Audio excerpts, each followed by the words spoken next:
Welcome to a brand new week, everybody. It's a couple of minutes late, but we're going to be testing the stability of our brand new internet here today. We've got a few things going on. So if somebody could jump on and let me know that you can hear me, you can see me, that we haven't got some crazy pixelated lady trying to, irritate you, that would be fabulous.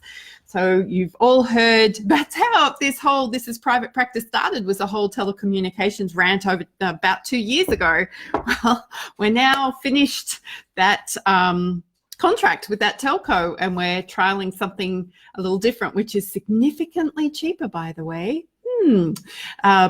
So that's why you have awesome Sophies in your world who can actually help you find cheaper variations to the expenses in your business. The things that we need that we resent having to pay for, like petrol in the car and bathroom supplies. Don't resent paying for coffee though. I was very, very glad to go and pick that up this morning. So my question to you today is, how have you set yourself up for success this week? So it's a Monday. Some of you are watching this on a Sunday evening or a Sunday night. Some of you will be watching this later on a Monday. Hello, Beck. Lovely to see you. So I guess I'm curious to know how you set yourself up for success every week. One of the biggest challenges I find in talking to people about success is they have no criteria or definition or concept of what they want to experience from success. It's just some nebulous out there kind of idea that one day they're going to arrive. And that just opens us up to all sorts of comparisonitis. It makes us feel like we're never good enough.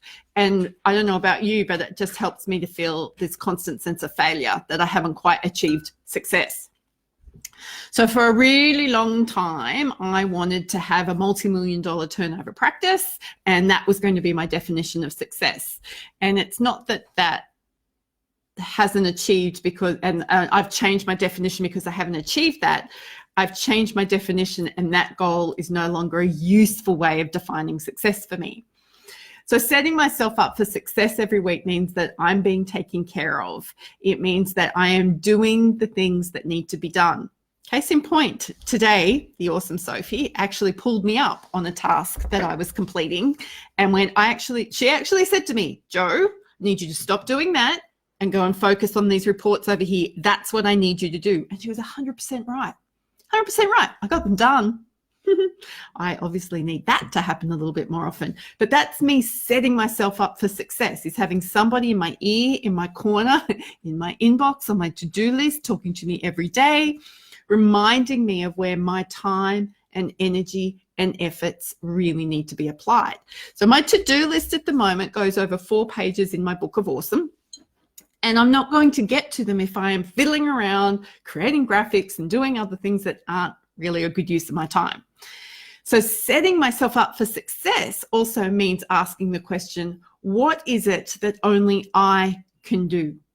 What is it that my business needs from me? And how am I going to execute those things specifically this week to allow me to get to where I want to go? So right now, success for me is about being able to go to Europe in 3 weeks and 6 days, knowing that this business is going to operate whether I'm here or not, and it's going to grow well while I'm here. It means that the people around me are trusted, that they are competent, that they have all the tools and resources that they need to be able to execute the work while I'm away. It means my clients are looked after. It means that my marketing is done. It means that you're all ready to come to LA and see me when that happens. And for those of you I'm meeting in Melbourne on the Allied Health Awards, we're going to connect around that too. It means all of that is set up, and so that I can go and share this trip of a lifetime with my husband without half my brain being in work. It means that I've got a different phone number, a different email address, a new phone. It means that there are very limited ways people will be able to contact me while I'm away. All of this is fueling my criteria for success right now. All of this is what is giving me the reason to get up and revisit my priorities every morning, making sure that I apprehend my ego's desire to get involved in things that aren't useful, my desire to feel safe and secure to go back to all those things that I know, making sure that I am not taking on more client work. I've actually stopped taking on clients, both coaching, consulting clients and clinical clients for the last 3 weeks. No, Not doing that. I'm not going to start working with someone and then rip myself out of their life for 3 weeks. I don't think that's fair. So these are all the things that I've been doing to set myself up to experience success. Beck, what are you saying? Yes, leaving space between appointments and don't overbook yourself. That's your definition of daily, weekly success. Absolutely, having those margins. I still wonder how I got through the days when I would work an 8-hour day, see 8 clients and travel, and because obviously I was working beyond an 8-hour day. I don't know how I got that done. And I am so grateful that I don't have to live that life anymore. I'm so grateful that my work life is not that pressured anymore. I still feel other types of pressures, but I'm in charge of those pressures now. I'm in control of what those pressures are, because we still know that I can do overwhelm and do it really well.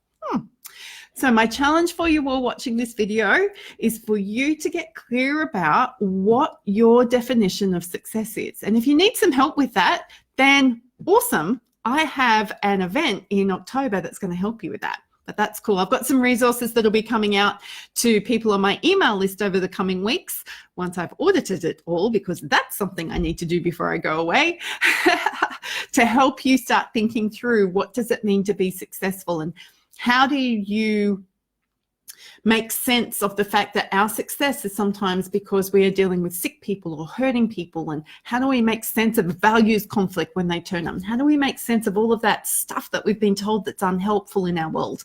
Because all of that is stopping us from experiencing the type of success we want to experience. That's coming your way. So if you're brave enough, I'd love to have some more comments in the video comment section below. Let me know what you do to set yourself up for success each week. That would be a really cool conversation to keep going. Thanks, Beck. I know you don't, you get the whole client demand thing as well. I love it. Thank you very much, everybody. Looking forward to connecting with you again tomorrow, when it will be Tuesday, because Tuesday follows Monday. But until then, go be your awesome self.